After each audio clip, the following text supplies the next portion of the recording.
Hello guys, welcome to my YouTube channel. आज के इस वीडियो में हम फिर देखेंगे, जैसा कि देख रहे थे करंट इलेक्ट्रिसिटी, तो उसी में कुछ और प्रॉब्लम। होपफुली अब एक दो लेक्चर में हम इस चैप्टर को खत्म करेंगे, फिर हम आएंगे प्रोबेबली ईएमआई पे और आपका 12th का सबसे मेजर टॉपिक जो कि मैग्नेटिज्म है।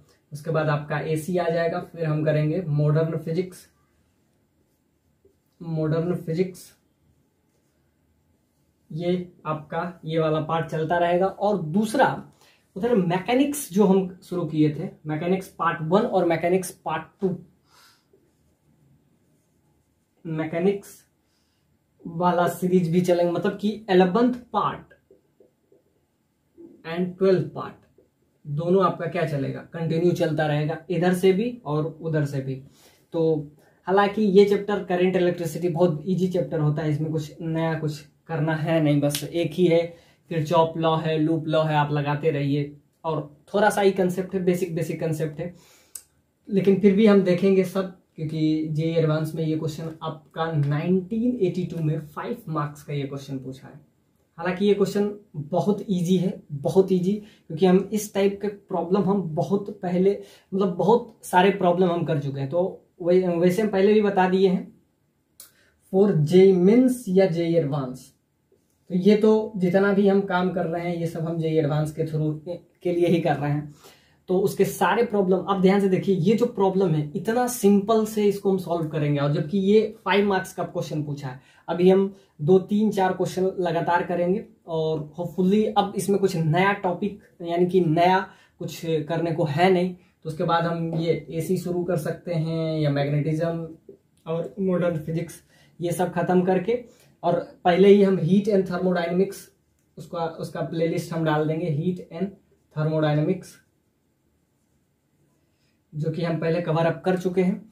और रही बात सबसे ज्यादा दिक्कत मैकेनिक्स से आता है, तो मैकेनिक्स को फिर से हम क्या शुरू करने का कोशिश करेंगे, कि उसमें फ्लक्चुएशन सबसे ज्यादा इसी में होगा। तो इसमें हम बहुत सारा टॉपिक हम पहले देख भी चुके हैं, जैसा कि आपका ग्रेविटेशन हो, तो ग्रेविटेशन पे और जो भी वैरायटी हो सकता है उसको हम लाएंगे। मतलब और भी जो क्वेश्चन, ग्रेविटेशन हो, एसएचएम हो, चाहे रोटेशन हो, ये सब इसका, और इसमें आपका एक COM सेंटर ऑफ मास हो, कॉलिजन हो। तो कॉलिजन पे तो प्रोबेबली हम किए हैं, इम्पल्स एंड मोमेंटम करके एक चैप्टर लाए थे, उसका करीब करीब 20 पार्ट उसका हम लेके आए थे, इम्पल्स एंड मोमेंटम।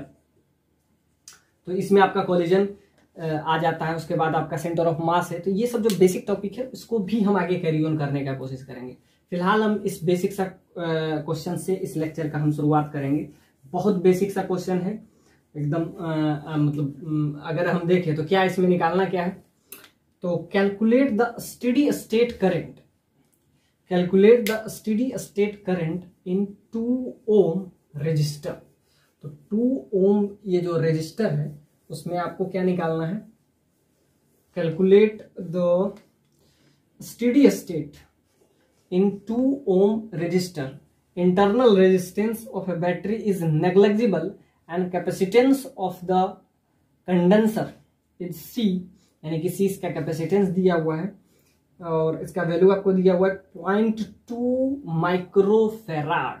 अब यहां से अगर हम वैल्यू निकालें तो इसका वैल्यू क्या आएगा, आपसे क्या पूछ रहा है, वो भी करंट आपसे कब पूछ रहा है, स्टेडी स्टेट में। अब स्टेडी स्टेट क्या होता है, अब ध्यान दे देखिए, ये आपका कौन सा हो जाएगा, ये आपका CR सर्किट यानी कैपेसिटिव और रेजिस्टिव सर्किट का ये प्रॉब्लम बन गया। अब यहां से करंट निकलेगा, सपोज दैट I करंट यहां से निकला, कुछ करंट, और आपसे पूछ रहा है कि स्टेडी स्टेट में आप बताइए, तो और रेजिस्टिव सर्किट का प्रॉब्लम है। तो एट t इक्वल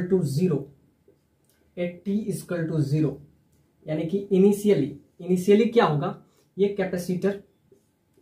कैपेसिटर होता क्या है, कैपेसिटर पहले चार्ज होता है, चार्जिंग डिस्चार्जिंग इसमें आपका चलते रहता है। तो पहले ये चार्ज होगा, फिर ये क्या होगा, डिस्चार्ज होगा।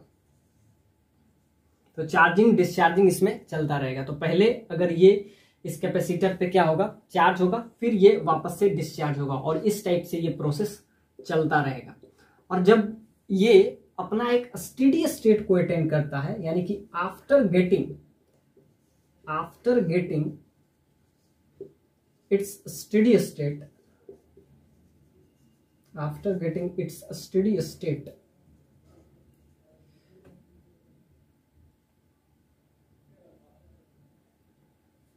After getting its steady state, तो क्या होगा, इसमें करंट जो है जाना बंद हो जाता है। मतलब कि जब ये स्टेडी स्टेट को अटेन कर लेता है, यानी कि after time T, after time T, T time के बाद जब ये करंट इसमें जाना बंद हो जाता है, यानी कि जब ये स्टेडी स्टेट को कैपेसिटर जब स्टेडी स्टेट को अटेन कर लेता है, तो इसका क्या होता है, इसको आप सर्किट से हटा दीजिए, इट डिसमिस्ड द सर्किट, तो इसको सर्किट से हटा देंगे। लेकिन कब, after time T it getting its steady state, capacitor behaves like a open circuit. After time T, initially नहीं, इनिशियली क्या होगा, चार्ज होगा, फिर डिस्चार्ज होगा, चार्ज डिस्चार्ज इसे चलता रहेगा। After getting its steady state, यानी after time t, capacitor gets its steady state,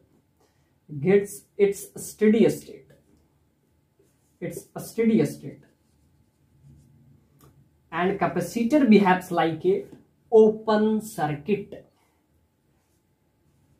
Capacitor behaves like open circuit.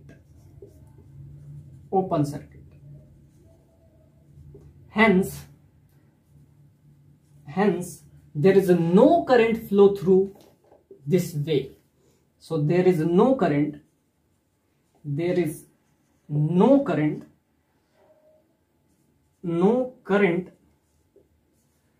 flow through it. तो क्या होगा, इससे कोई करंट पास नहीं होगा, क्योंकि capacitor behaves like open circuit, तो ये क्या हो जाएगा, ओपन सर्किट की तरह बिहेव करेगा।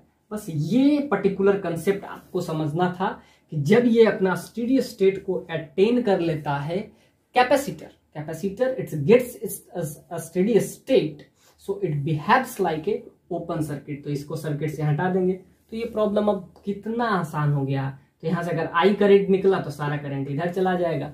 अब सारा करंट इधर चला जाएगा तो आपसे पूछा क्या, और ये भी बोल दिया है कि ये जो बैटरी है ये आइडियल बैटरी है। हालांकि आइडियल बैटरी होता नहीं है, फिर भी आपको गिवन है कि इसका कोई भी इंटरनल रेजिस्टेंस 0 है, मतलब it behaves like a ideal battery. तो अगर ये आइडियल बैटरी है तो इसका इंटरनल रेजिस्टेंस आप क्या कर सकते हैं, नेग्लेक्जिबल मान सकते हैं, यानी कि इसका जो इंटरनल रेजिस्टेंस स्मॉल r का वैल्यू होता है वो 0 हो जाएगा।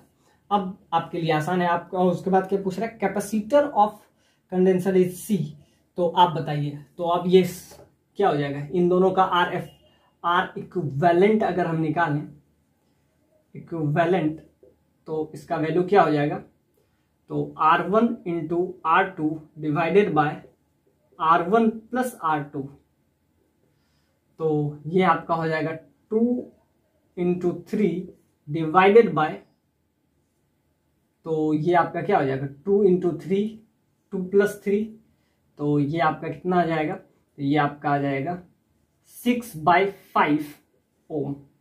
अब ध्यान से देखिए, ये आपका क्या आ गया 6/5, तो ये आपस में क्या होगा, पैरेलल कनेक्शन है, तो R इक्विवेलेंट निकालेंगे, तो R1 into R2 divided by R1 plus R2, तो 6/5 आ गया। और एक आपका और है, अब ये वाला तो सर्किट क्या हो जाएगा, डिसमिस हो जाएगा, क्योंकि ये तो क्या है, it's behaves like open circuit, so there is no current which is passing through particular point को अगर हम A ले लेते हैं और इस पॉइंट को B ले लेते हैं, तो लिखेंगे I current AB that is 0, यानी कि AB के थ्रू कोई करंट पास नहीं होगा। कब, after time T, after time T, initially नहीं, यानी T इक्वल टू 0 पे नहीं, आफ्टर टाइम T, यानी कि T बराबर T यानी कैपिटल T। तो after time T it gets steady state. अब ये क्वेश्चन बहुत आसान हो जाता है। अब ध्यान से देखिए, आपसे क्या पूछ रहा है, करंट ही तो पूछ रहा है, तो करंट निकालने में तो अब बस ये बेसिक सा कंसेप्ट जिसको समझ में आ गया, ये क्वेश्चन आपके लिए मच मच मच इजी हो जाता है। अब इन दोनों का रेजिस्टेंस, अब ये सर्किट में ये आपस में क्या था, पैरेलल था, तो पैरेलल में आर इक्विवेलेंट क्या आया, तो आप ऐसा समझ लीजिए, तो इसका आर इक्विवेलेंट 6/5 ओम आ गया। इसको हम एक सर्किट से कनेक्ट किए, बीच वाला तो डिसमिस्ड हो जाएगा, तो उधर तो करंट जाएगा नहीं।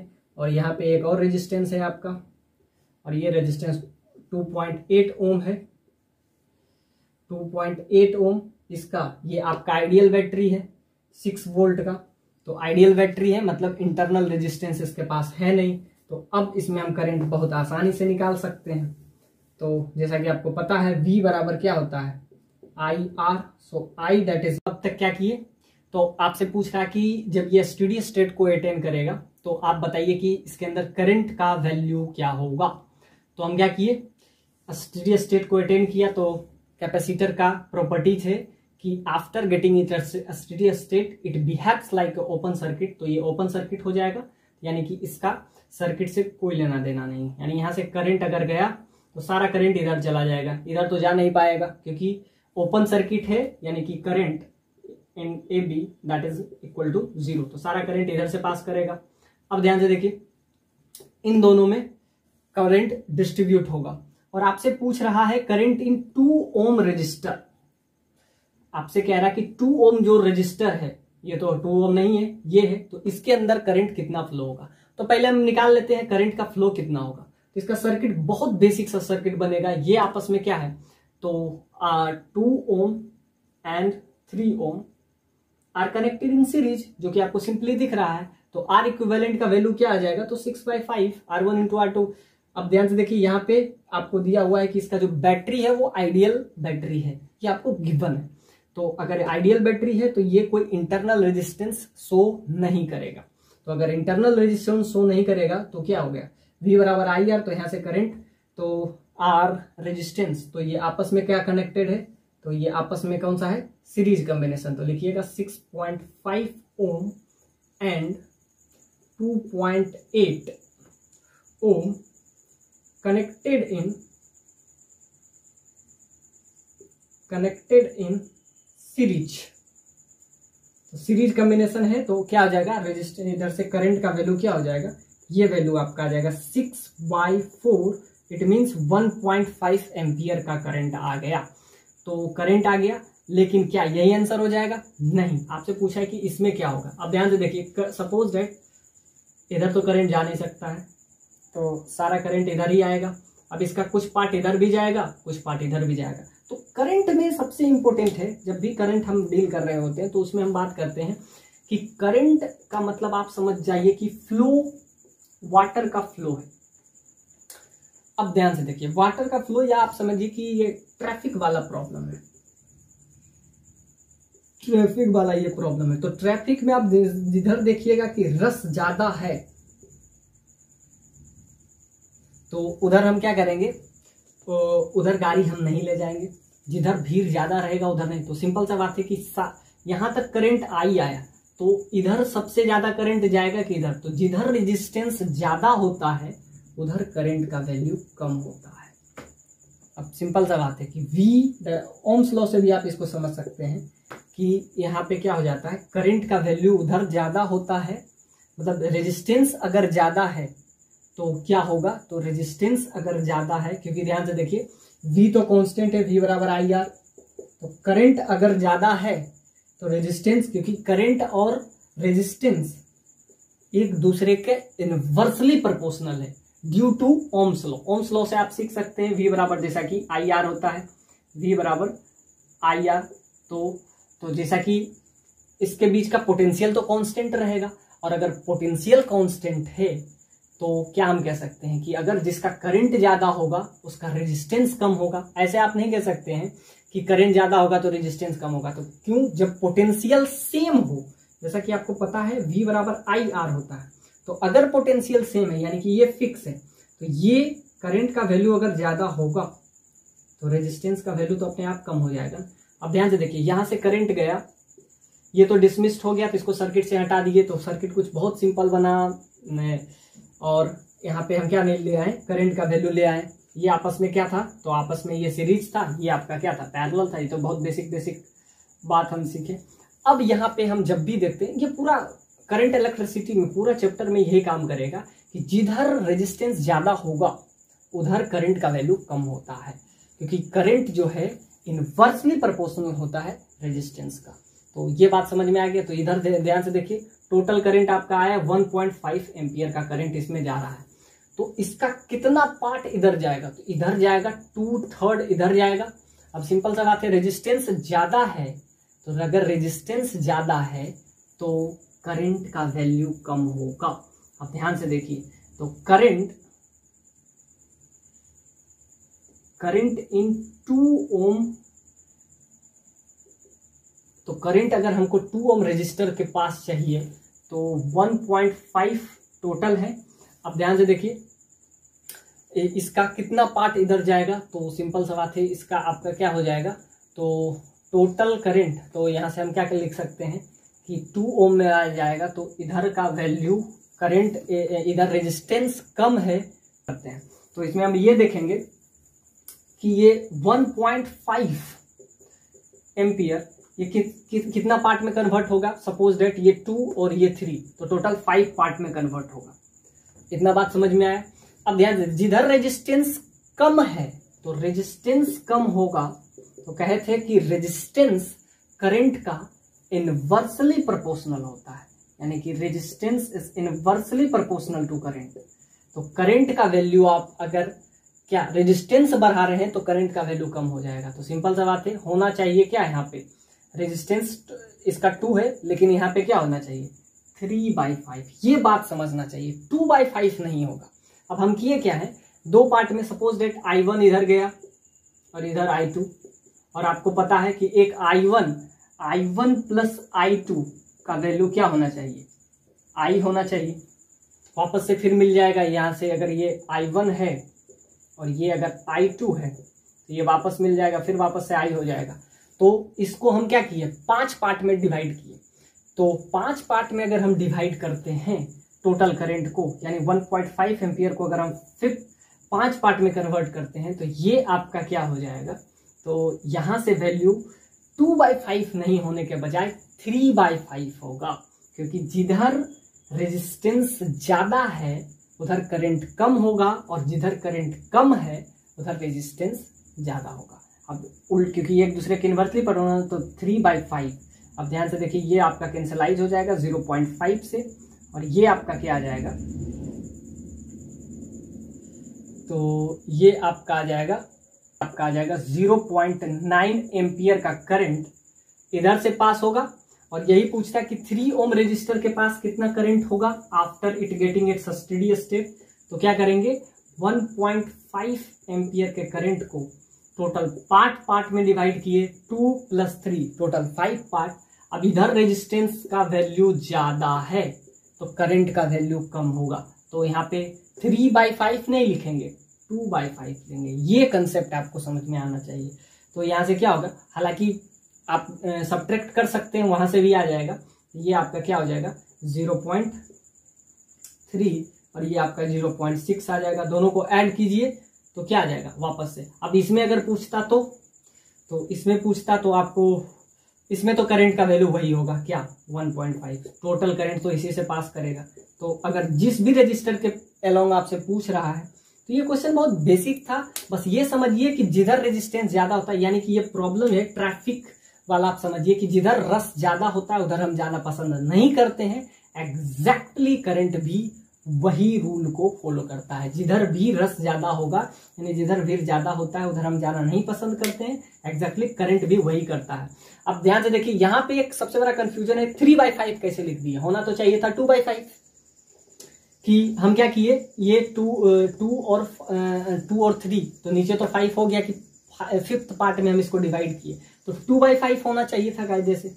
लेकिन कहे थे कि ये इनवर्सली प्रोपोर्शनल होता है, इस बात को समझना जरूरी था। इसीलिए ये कंसेप्ट शायद ये प्रॉब्लम इसीलिए पूछा। एक कंसेप्ट तो आपको सीखने को मिला कि ये ओपन सर्किट बिहेव करता है कब, after it getting its steady state. और दूसरा कि करंट और ट्रैफिक दोनों सेम टाइप होता है, कि जिधर ट्रैफिक रस ज्यादा होता है उधर स्पीड आपका कम हो जाता है। एग्जैक्टली वही करंट क्या है, it's a flow of charge. Current कुछ इंडिपेंडेंट तो है नहीं, तो ये क्या कह सकते हैं, करंट कुछ भी है तो क्या है, it's flow of charge.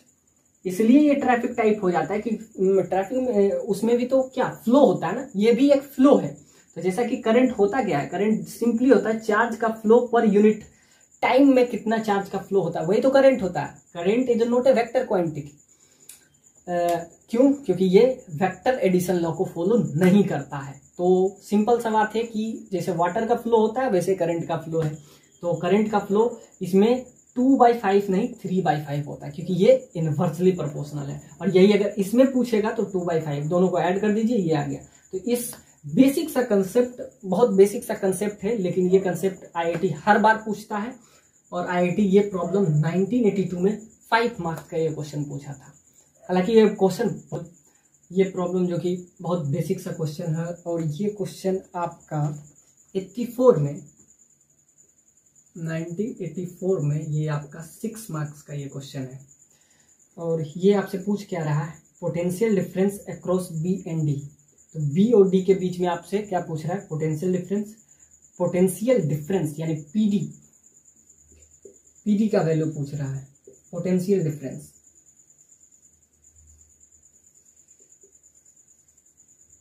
Potential difference across BD और potential difference across G and H. तो यहाँ पे आपका जी कौन सा है, जी ये है, और एच कौन सा है आपका, एच ये है। और सबका इंटरनल रेजिस्टेंस आपका सबका दिया हुआ है। अब ध्यान से देखिए, पिछला वाला क्वेश्चन आइडियल बैटरी था, नो इंटरनल रेजिस्टेंस, लेकिन इस बार सबका इंटरनल रेजिस्टेंस आपको दिया हुआ है।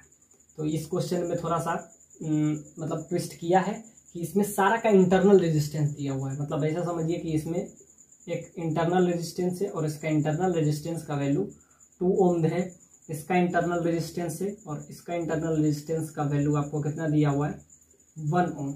इसका इंटरनल रेजिस्टेंस का वैल्यू आपको कितना दे दिया हुआ है, तो इसका आपको दिया हुआ है 3 ओम, और इसका कितना दे दिया हुआ है, 1 ओम। आपसे क्या पूछ रहा है, पीडी, पोटेंशियल डिफरेंस। सारा क्वेश्चन पीडी पे ही है। तो पीडी के लिए आपको क्या चाहिए, जैसा कि आपको पता है, since you have learn V बराबर that is equal to IR। तो रेजिस्टेंस तो हमको सबका पता है, हमको क्या चाहिए, हमको चाहिए करंट चाहिए, करंट का वैल्यू हमको सब में चाहिए। तो सपोज दैट इसमें जो करंट है, 2 करंट ले लेते हैं, एक I1, तो इसमें पूरा सर्किट में I1 करंट मूव कर रहा है, और इसमें इस सर्किट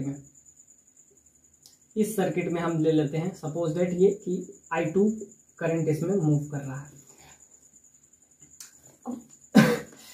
बी और डी में इसमें करंट का फ्लो होगा तो वैल्यू क्या होगा। अब इसमें अगर I1 है और इधर करंट गया I2, तो इसमें बचा करंट कितना। अब सिंपल सा बात है कि इस I2 है, तो यहां तक I2 आया। अब ध्यान से देखिए, इसमें जो करंट जाएगा वो क्या हो जाएगा, I2 माइनस I1, दोनों का डिफरेंस। अब ध्यान से देखिए, टोटल करंट क्या होना चाहिए, बराबर होना चाहिए। अब ध्यान से देखिए, इधर से ये मिला प्लस I1, लास्ट में I2 बच गया। तो 2 इक्वेशन हम लिए हैं, 2 अलग अलग, एक तो I1 करंट और दूसरा I2 करंट। और क्या क्या सोच सकते थे, क्या तीनों अलग अलग ले सकते हैं, नहीं। इसमें जो करंट आएगा थर्ड वाले में वही आएगा, या तो डिफरेंस आएगा, दोनों का सब्ट्रैक्शन ही आएगा। तो वही आपसे पूछा कि पीडी बताइए, पोटेंशियल डिफरेंस अक्रॉस बीडी। तो वही फिर से हम लगाएंगे Kirchhoff law, using Kirchhoff law और लूप लॉ। तो 2 सर्कल है, दोनों में एक बार घूम जाइए, 2 इक्वेशन 2 वेरिएबल। अब ध्यान से देखिए, इसमें घूमते हैं लूप में, डी से बी, बी से सी, बी से सी, सी से फिर वापस से डी। तो इसी को कहते हैं लूप। जिस पॉइंट से शुरू हुआ वापस से उसी पॉइंट पे आके खत्म हो गया। तो ये सी से वापस से डी। अब यहां से इक्वेशन लेते हैं, तो जब यहां गए तो इसका रेजिस्टेंस क्या है, सबका इंटरनल रेजिस्टेंस है आपको पता, यानी कि इसमें बहुत सारा इंटरनल रेजिस्टेंस आपको मिल जाएगा। तो ये आपका इसमें करंट कितना है, तो I2 माइनस I1, यहां से करंट निकला कितना I1, इधर गया I2, तो बचा हुआ करंट तो इधर से ही पास करेगा ना, तो बचा हुआ करंट कितना होगा, तो इसमें हम कितना जा रहा है, तो ये I2 माइनस I1। अब ऐसा कुछ नहीं है कि I2 minus I1 minus I2 भी आ जाएगा, लेकिन किरचॉफ लॉ का ये प्रॉपर्टीज है कि कुछ भी नेगेटिव पॉजिटिव साइन आएगा वो अपने आप आ जाएगा। इसमें करंट में कुछ भी दिमाग नहीं लगाना, किसी को भी I1 आप ले लीजिए, किसी को भी I2 आप ले लीजिए, तो इसमें कुछ भी दिमाग नहीं लगाना है, किसी को भी आप I1 किसी को भी I2 ले लीजिए।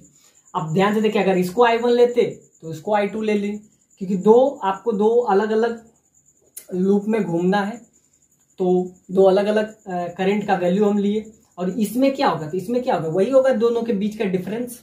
तो दोनों के बीच का डिफरेंस, अगर इसको I1 लेते तो ये होता है I1 माइनस I2। और ये लूप लॉ या किरचॉफ लॉ का ये प्रॉपर्टीज है कि नेगेटिव, यानी कि आप अगर गलत भी लिए होंगे कि I1 I2 का वैल्यू, यानी कि डायरेक्शन अगर आप गलत भी ले लें फिर भी इसमें डायरेक्शन पॉजिटिव आ जाएगा। अगर ये I1 माइनस I2 का वैल्यू नेगेटिव आ गया तो हम जो सोच रहे थे कि करंट का जो फ्लो है वो इस डायरेक्शन से हो रहा है, तो वो वापस से इस डायरेक्शन से होगा। तो आप ऐसा सोचिए, करंट कुछ भी नहीं है, बस ये फ्लो ऑफ चार्ज है। तो हम क्या लिए, सिंपल सा बात है। इस क्वेश्चन को बहुत हालांकि ये क्वेश्चन 6 मार्क का है और बहुत बेसिक सा क्वेश्चन है, कुछ भी दिमाग नहीं लगाए, हमको करंट आ जाएगा, रेजिस्टेंस पता है, यू ऑलवेज लर्न V बराबर IR। तो हम क्या करेंगे, पहले हम लूप लॉ लगाते हैं। सपोज दैट इसमें करंट का जो फ्लो है, अब ये मत देखिए कि इस सर्किट से अलग से निकलेगा, इस क्वेश्चन को इस टाइप से आप मत देखिए कि यहां से कुछ ना कुछ इस सेल से करंट निकलेगा, इस सेल से अलग निकलेगा, तो इसके लिए I1, इसके लिए I2, इसके लिए I3, इसके लिए I4। नहीं, हम बस ये मान लिए हैं सपोज दैट इस पूरे सर्किट में जो करंट है वो I1 होगा, और इस सर्किट में, ये टोटल सर्किट में क्या होगा, I2 करंट है। अब इसमें क्या हो जाएगा, तो इसमें क्या हो जाएगा I1 माइनस I2, क्योंकि टोटल नेट करंट तो क्या होना चाहिए, कांस्टेंट होना चाहिए। अब क्या किए, एक लूप लिए, B से B गए, B से C गए, फिर B से डायरेक्ट D तरफ आ गए। तो इसमें करंट क्या आया, ये इसका रेजिस्टेंस 2 ओम। तो लूप लॉ क्या होता है, algebraic sum of entire potential in a particular loop that should be equal to 0। अब यहां तक पहुंचे, अब इसका क्या मिला, नेगेटिव टर्मिनल, इसका क्या है 1 वोल्ट, सो -1। अब यहां तक पहुंचे, अब ध्यान से देखिए, करंट के अपोजिट डायरेक्शन में जाएंगे तो नेगेटिव साइन। अब ध्यान से, करंट के डायरेक्शन में अगर आप जा रहे हैं तो पॉजिटिव साइन, यानी कि current along the direction of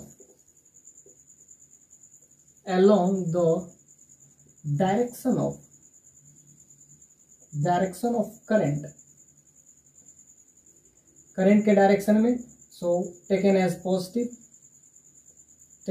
positive, और उसके अगेंस्ट में जाएंगे तो टेकन एज नेगेटिव। और अगर पॉजिटिव प्लेट से मिले, सो पॉजिटिव प्लेट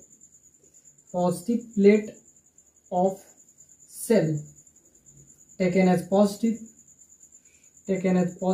और negative plate of shell taken as negative. तो ये सब बेसिक चीज है। पॉजिटिव प्लेट से मिले तो पॉजिटिव, और नेगेटिव प्लेट से मिले तो नेगेटिव। करंट के डायरेक्शन में जा रहे हैं, along the direction of current taken as positive. तो सिंपल सा बात है, ये मिला। अब यहां तक पहुंच गए, फिर सी से इधर जा रहे हैं तो इसका क्या मिलेगा, आपका पॉजिटिव टर्मिनल, सो प्लस का 3 वोल्ट। अब आप पहुंच गए वापस से किस पॉइंट पे, डी पे, तो that is equal to 0। That should be equal to, यानी कि algebraic sum of entire potential in a particular loop that should be equal to 0। तो यहां से एक इक्वेशन आपका आ गया। जैसा कि आपको पता है I1 I2 आपको दो अलग अलग इक्वेशन है, तो दो इक्वेशन दो वेरिएबल। तो एक तो यहां से आपका आ जाएगा क्या, 2I2 माइनस 2I1, और इसका वैल्यू क्या हो जाएगा, तो इसका वैल्यू आपका हो जाएगा यहाँ तो 2 हो जाएगा, इधर आपका -2 आ जाएगा। एक इक्वेशन और ले लेते हैं, तो एक और लूप ले लेते हैं, और कौन सा लूप, इसमें घूम लेते हैं एक बार। सो लूप D से A जाए, डी से ए जाएंगे, ए से फिर बी जाएंगे और बी से वापस से डी आएंगे, तो डी इस टाइप से घूमेंगे। अब ध्यान से देखिए, डी से अगर ए गए तो क्या होगा, इसका नेगेटिव टर्मिनल, तो इसका नेगेटिव टर्मिनल, तो इसका अगर इक्वेशन लिखें तो क्या है, डी से ए गए तो इसका नेगेटिव टर्मिनल तो क्या है -1 वोल्ट। अब यहाँ तक पहुंचे, इधर गए तो इसका क्या हो जाएगा। अब एक चीज सबसे इंपॉर्टेंट जो कि इसमें मिस हुआ, क्या हुआ, अब ध्यान से कि इसका इंटरनल रेजिस्टेंस भी तो है, इंटरनल रेजिस्टेंस भी तो है, उसको तो आप स्किप किए नहीं, वही तो गेम था इस क्वेश्चन में। अब यहां तक आए तो इसका इंटरनल रेजिस्टेंस भी तो था, तो इंटरनल रेजिस्टेंस क्या है इसका 1 ओम। करंट इसमें जो फ्लो हो रहा है दैट इज I1। अब ध्यान से देखिए, इसमें आप करेंगे तो पॉजिटिव टर्मिनल से कनेक्ट हुआ, तो हालांकि ये आपका क्या हो जाएगा +1 वोल्ट और ये आपका क्या हो जाएगा, सॉरी ये -1 वोल्ट, ये आपका +3 और इसका इंटरनल रेजिस्टेंस, तो इसमें करंट क्या है, तो सिंपल सा बात है 3 ओम है और इसमें जो करंट है वो क्या है, करंट के अपोजिट डायरेक्शन में जा रहे हैं, सो नेगेटिव साइन, और इसका 3 × I1 that should be equal to 0। तो ये चीज इसमें सबसे इंपॉर्टेंट है, इंटरनल रेजिस्टेंस को भी आपको लेना पड़ेगा। तो अब इसका अब क्या किए हम, करंट के डायरेक्शन में गए, इसमें करंट क्या था, तो I2 - I1, इसका रेजिस्टेंस 2 ओम। अब इसका नेगेटिव टर्मिनल से मिले, सो -1। अब क्या हुआ, करंट के अपोजिट डायरेक्शन में जा रहे हैं, तो जब करंट के अपोजिट डायरेक्शन में जा रहे हैं, क्योंकि हम इधर I1 लिए हैं, तो ये आपका क्या हो जाएगा, ये माइनस हो जाएगा।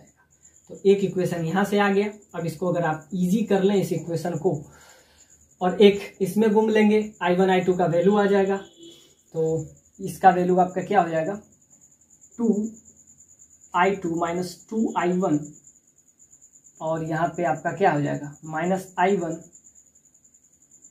- 3I1, और ये आपका क्या हो जाएगा +2 दैट इज इक्वल टू 0। अब इसको थोड़ा सा अगर इजी कर लें तो आपका क्या हो जाएगा 2I2 और यहाँ से 3 × 5, ये आपका क्या हो जाएगा 6I1 + 2 that is equal to 0। ये आपका हो जाएगा इक्वेशन फर्स्ट। अब इक्वेशन सेकेंड एक बार इसमें घूम लेते हैं, तो करंट के अपोजिट डायरेक्शन में जा रहे हैं, तो ये डी से ए, ए से बी, बी से, अब ध्यान से डी से ए, ए से बी, बी से फिर वापस से डी, तो इधर से करंट के अपोजिट डायरेक्शन में है, यानी I2। रेजिस्टेंस इसका कितना है 1 ओम इंटरनल रेजिस्टेंस। अब इसका नेगेटिव टर्मिनल है तो -1 वोल्ट। अब यहाँ तक पहुंचे, अब ध्यान से इसका पॉजिटिव टर्मिनल है तो 2 वोल्ट। इसका internal resistance that is 2 ohm. Current के अगेंस्ट जा रहे हैं दैट इज I2। अब बी तक पहुंचे, अब ये वापस से आ रहे हैं, तो इसमें करंट के अपोजिट डायरेक्शन में आ रहे हैं, करंट इधर जा रहा है, हम इधर से आ रहे हैं, तो करंट के along the direction taken as positive against negative, तो क्या हो जाएगा -I2 - I1। अब इसका रेजिस्टेंस क्या है 2 ओम, और ये सारा का सम क्या हो जाता है 0 के बराबर। तो एक इक्वेशन आपका यहां से भी आ गया। 2 इक्वेशन 2 वेरिएबल कैसे काम किए, तो डी से यहाँ गए तो करंट के अपोजिट डायरेक्शन में, तो I2 × इसका इंटरनल रेजिस्टेंस 1, इसके नेगेटिव टर्मिनल से, सो -1 ओम। अब यहाँ तक पहुंचे, अब इसके क्या हो जाएगा पॉजिटिव टर्मिनल से, सो 2 वोल्ट। अब इसके अगेंस्ट जा रहे हैं तो क्या हो जाएगा I2 × इसका रेजिस्टेंस क्या है 2 ओम। अब यहां तक पहुंचे, इधर से आ रहे हैं तो करंट के अपोजिट डायरेक्शन में I2 - I1, इसमें करंट है और इसका 2 ओम इसका क्या हो जाएगा इंटरनल रेजिस्टेंस, तो ये आपका हो गया 0। तो एक इक्वेशन यहां से आया, एक इक्वेशन वहां से। अब ध्यान से देखिए इस इक्वेशन में कोई दिक्कत, लेट मी चेक। तो इसमें डायरेक्शन में जा रहे हैं, इधर अपोजिट जा रहे हैं तो ये माइनस साइन, इसके भी अपोजिट जा रहे हैं तो एक वहां भी माइनस साइन, और बाकी ये आपका +2 तो यहाँ से आ ही जाएगा। तो यहाँ से कितना आ गया आपका 3 2 5 5 1 6। हाँ, तो ये आपका आ गया, एक इक्वेशन यहाँ से आ गया। तो दो इक्वेशन दो वेरिएबल। अब दोनों को अगर हम इजी कर लें तो क्या आ जाएगा, यहाँ से आपका आ जाएगा I2 -1, ये आपका क्या हो जाएगा +2 -2I2 2I2, और यहाँ से आपका क्या हो जाएगा -2I2, और ये आपका क्या हो जाएगा +2I1 that is equal to 0। तो यहाँ से आपका क्या आ जाएगा, इसको अगर इजी करें तो I2 यहाँ पे भी है, यहाँ पे तो I2 4 में एक गया तो 3, तो और यहाँ I1 तो 2I1, और तो ये आपका 4, तो ये आपका हो जाएगा 3I2, और ये आपका +1 दैट इज इक्वल टू 0। तो ये एक इक्वेशन आ गया। तो दो इक्वेशन दो वेरिएबल, यहाँ से क्या आ गया 2I1 -3I2 +1 that is equal to 0। अब I2 यहाँ पे भी था, यहाँ पे भी था, और यहाँ पे, तो 2 2 4 में, तो ये आपका 3I2, और यहाँ से I1, तो ये यही है I1, तो एक I1 यहीं से आपका आ रहा था, तो ये आपका प्लस आ गया। तो दो इक्वेशन दो वेरिएबल, यहाँ से हमारा क्या आ जाएगा I1 का वैल्यू और I2 का वैल्यू। I1 I2 का वैल्यू आ जाएगा, तो हम B और D के बीच में करंट निकाल लेंगे। करंट निकल गया तो PD भी निकल जाएगा। तो आपका क्या आ जाएगा, I1 का वैल्यू आ जाएगा 6/13 ओम, इतना एम्पियर, और I2 का वैल्यू आपका क्या आ जाएगा 5/13 एम्पियर। तो I1 I2 का दोनों का वैल्यू आ गया। अब आपसे क्या पूछा था कि आप PD बताइए, PD अक्रॉस